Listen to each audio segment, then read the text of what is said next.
Assalamualaikum warahmatullahi wabarakatuh. Alhamdulillah wassalatu wassalamu ala Rasulillah Sayyidina Muhammad ibn Abdullah wa ala alihi wa sahbihi wa la hawla wa la quwwata illa billah.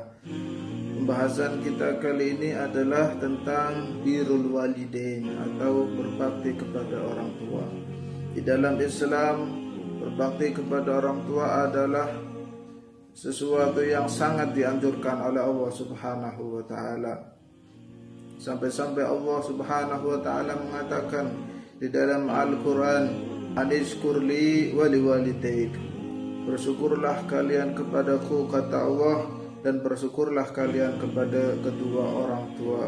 Siapa yang bersyukur kepada Allah tapi dia tidak bersyukur, tidak berterima kasih kepada orang tua, maka dia syukurnya tidak diterima oleh Allah Subhanahu wa taala.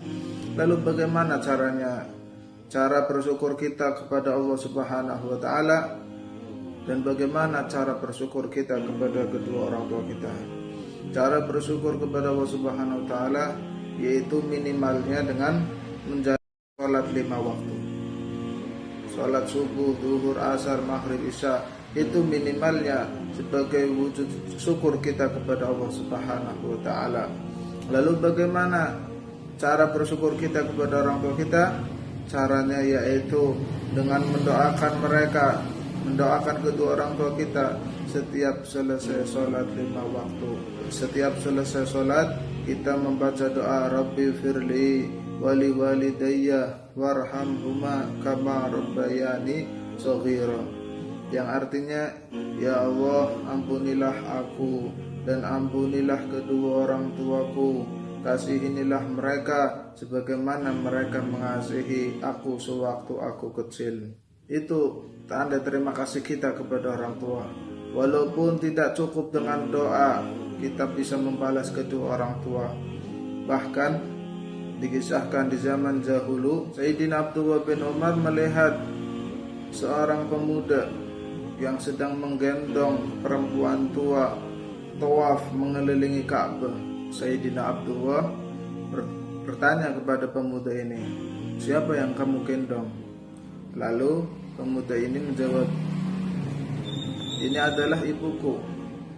Kemudian pemuda ini bertanya kepada Sayyidina Abdullah bin Umar, "Wahai bin Umar, apakah yang aku lakukan ini sudah cukup untuk membalas kebaikan ibuku?"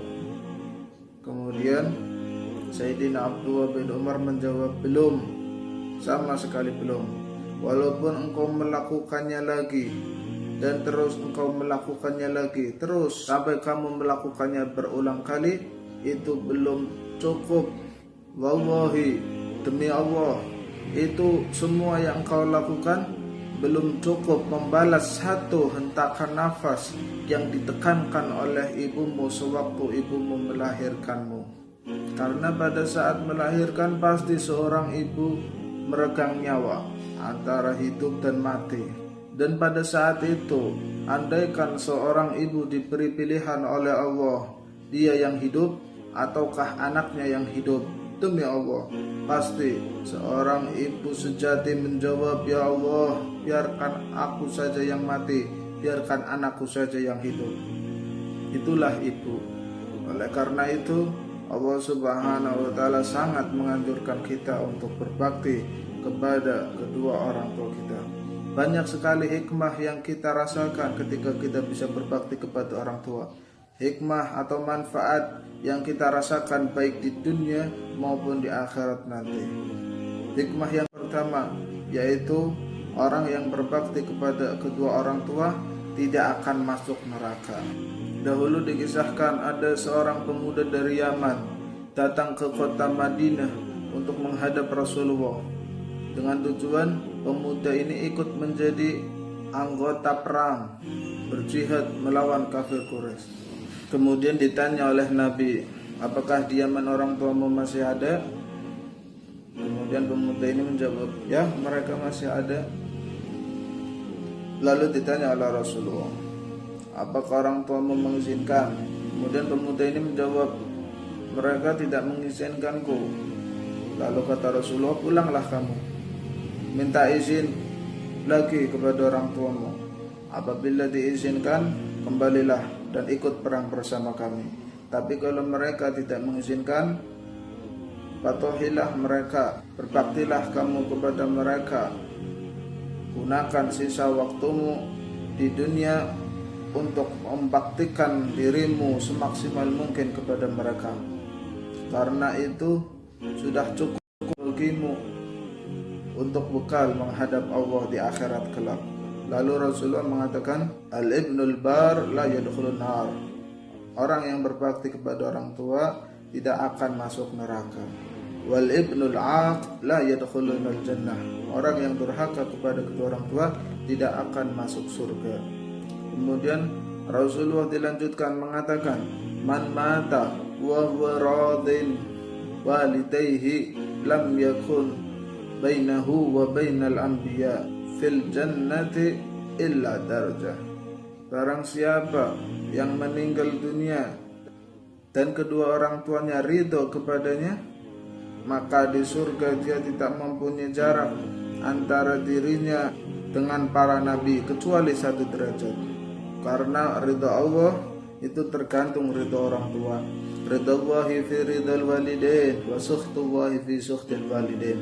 Ridha Allah tergantung ridha kedua orang tua, dan murkanya Allah tergantung murkanya orang tua.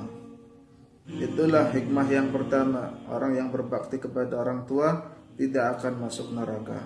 Kemudian hikmah yang kedua, orang yang berbakti kepada kedua orang tua, dia pasti akan mempunyai anak yang berbakti kepadanya. Sebagaimana sabda Rasulullah SAW, biru abaukum tabirukum abnaukum. Berbaktilah kepada orang tua kalian, karena pasti anak kalian akan berbakti kepadamu. Ini Rasulullah yang mengucapkan adalah lisan yang suci baginda Nabi Muhammad, lisan yang selama hidupnya selama 63 tahun tidak pernah berbohong. Maka pasti benar ucapan Rasulullah. Ketika Rasulullah mengucapkan seperti itu, maka ini pasti nyata. Rasulullah ketika berbicara tidak menggunakan hawa nafsu. Wa ma yantiqu 'anil hawa in huwa illa wahyu yuha. Apa yang dikatakan Rasulullah adalah berasal dari wahyu, petunjuk Allah Subhanahu wa taala. Kemudian hikmah yang ketiga, orang yang berbakti kepada kedua orang tua akan masuk surga, dan surga di paling tertinggi kedudukannya di surga, sama seperti kedudukannya para nabi. Seperti yang dikisahkan Nabi Musa. Nabi Musa adalah nabi yang diberi kelebihan untuk bisa berbicara langsung dengan Allah Subhanahu wa taala, sehingga dijuluki dengan kalimullah, nabi yang bisa bercakap-cakap dengan Allah. Suatu ketika Nabi Musa kepo, bertanya kepada Allah, ya Rabb, man rafiqi fil jannah. Ya wahai Allah, siapa yang akan menjadi temanku di surga? Kemudian Allah menjawab, yang akan menjadi temanmu di surga nanti adalah orang yang pertama kali lewat jalan di depanmu itu. Kemudian setelah ditunggu beberapa lama, akhirnya lewatlah seorang pemuda, datang lewat di hadapan Nabi Musa. Kemudian dihentikan langkahnya oleh Nabi Musa. Wahai pemuda, tunggu dulu, bolehkah aku ikut bersama engkau? Kemudian pemuda ini menjawab, ya boleh, silahkan. Pemuda ini mau pulang rupanya. Kemudian Nabi Musa ikut ke rumahnya. Setelah masuk, Nabi Musa dipersilahkan duduk. Silahkan duduk dulu tuan, aku ada urusan dulu sebentar. Kemudian pemuda ini masuk ke kamarnya. Nabi Musa mengamati dari jauhan. Pemuda ini masuk kamar, kemudian menggendong seorang perempuan tua keluar, diletakkan di atas kursi. Kemudian pemuda ini memasak daging, mengeluarkan daging dari kantung yang ia bawa dari pasar, dikeluarkan kemudian dimasak sampai matang. Setelah matang, pemuda ini menyuapi daging tersebut kepada perempuan tua itu. Disuapi satu persatu sampai habis. Setelah habis, perempuan tua ini mengangkat tangan dan mulutnya sambil qomat kamit. Setelah itu, pemuda ini membawa perempuan tua ini ke kamarnya lagi. Baru pemuda ini menuju Nabi Musa, menanyakan apa keperluannya. Ada apa Tuhan ingin ikut bersama saya? Kemudian Nabi Musa bertanya kepada pemuda ini, siapa tadi? Dia adalah ibuku, kata pemuda. Kemudian Nabi Musa penasaran, tadi saya amati setelah engkau menyuapinya selesai, kemudian dia mengangkat tangan sambil mulutnya qomat kamit. Apa yang ia lakukan? Apa yang ia baca? Oh, tadi ibuku, tiap aku selesai menyuapinya, pasti ibuku membaca doa. Dan doa yang sama terus menerus. Doanya dari dulu tidak pernah berubah. Ia selalu membaca doa, Ya Rabb, ij'al ibni hadha ma'a Musa bin Imran fil jannah. Yang artinya, ya Rabb, ya Tuhanku, jadikanlah anakku ini bersama Musa bin Imran di surga. Orang tuaku ingin ketika nanti di surga aku menjadi teman dekatnya Nabi Musa. Si pemuda ini gak tahu bahwa yang di hadapannya itu adalah Nabi Musa. Kemudian Nabi Musa berkata, Abshir ya gulam, berbahagialah wahai pemuda, aku adalah Musa bin Imran. Tujuanku datang kemari adalah aku ingin membawakan kabar gembira bahwasanya tadi aku telah mendapatkan wahyu dari Allah, telah mendapatkan petunjuk dari Allah, bahwa nanti di surga engkau adalah yang menjadi temanku. Lihat betapa bakti kepada orang tua bisa mengantarkan kita kepada surga yang tinggi kedudukannya di sisi Allah Subhanahu wa taala. Kira-kira apa yang lebih tinggi dari kedudukan bersama para nabi? Apa yang lebih tinggi daripada surga Firdausil A'la, surga yang paling tinggi? Adakah keinginan atau pencapaian yang kalian inginkan melebihi dari ini? Jikalau kalian ingin sukses di dunia, itu terlalu kecil. Jika kalian ingin menjadi pejabat, itu terlalu mudah bagi Allah. Kalian ingin menjadi pengusaha yang sukses, itu terlalu kecil bagi Allah. Kalian ingin menjadi orang kaya, itu terlalu kecil bagi Allah. Surga saja yang kedudukannya tinggi bisa kita dapatkan jika kita berbakti kepada orang tua. Apalagi hanya ingin minta kaya, apalagi hanya ingin menjadi orang yang sukses, apalagi hanya ingin memiliki jabatan yang tinggi. Pasti itu semua akan kita dapatkan. Apapun cita-cita kita akan kita dapatkan. Kuncinya satu, yaitu berbakti kepada kedua orang tua. Oleh karena itu, ayo kita muluskan cita-cita kita dengan berbakti kepada orang tua dan meminta doa dari orang tua. Karena doa orang tua itu dikatakan oleh Rasulullah sangat mujarab. Du'aul walid li walidihi qad du'aul anbiya li ummati. Doa orang tua kepada anaknya itu mujarabnya seperti doanya para nabi kepada umatnya.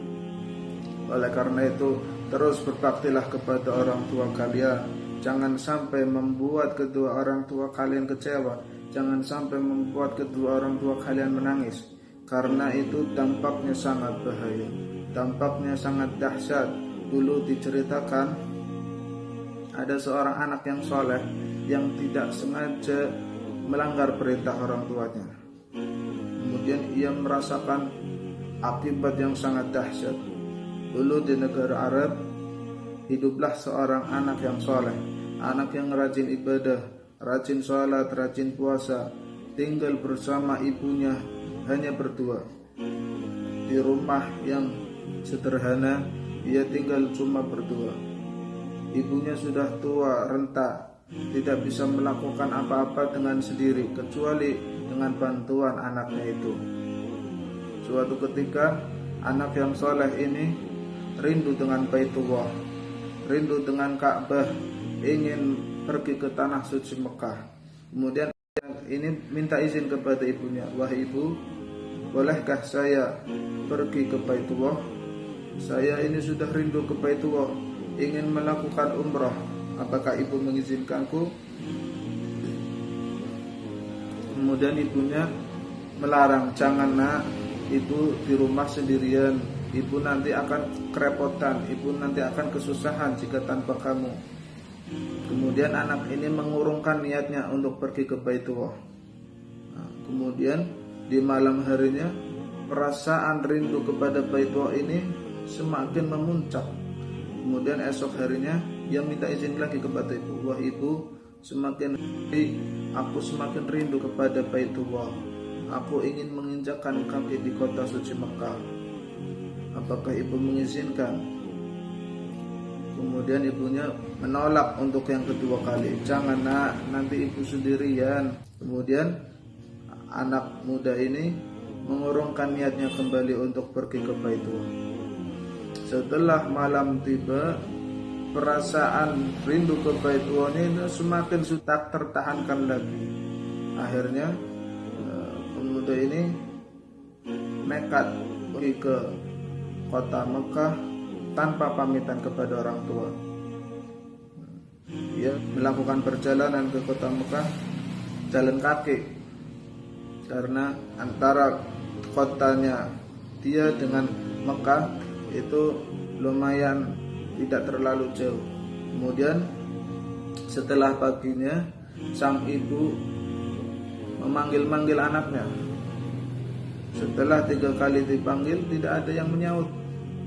Kemudian ibunya tahu, oh pasti anakku ini pergi ke kota suci Mekah untuk melakukan umrah. Lalu ibunya menangis, ibunya kecewa. Saking kecewanya, ibunya berdoa, "Ya Rabb, jangan wafatkan anakku sebelum anakku mengalami ujian yang sangat berat." Kemudian di dalam perjalanan, anak ini istirahat di dalam sebuah masjid. Sebelum istirahat, dia sholat dulu, sholat sunnah di sebuah kampung. Dan ternyata di kampung tersebut ada seorang maling yang sedang dikejar-kejar oleh warga. Kemudian maling tersebut lari ke dalam masjid, masuk ke dalam satu pintu, kemudian keluar lewat pintu lain. Kemudian warga masuk ke dalam masjid, dia menemukan anak ini yang sedang sholat. Warga mengira bahwa maling ini pura-pura sholat. Wah, pasti ini malingnya pura-pura sholat. Ayo kita gerbek langsung, tanpa bicara dulu, langsung dihantam, dipukuli, ditendangi sampai babak belur. Kemudian diseret keluar masjid.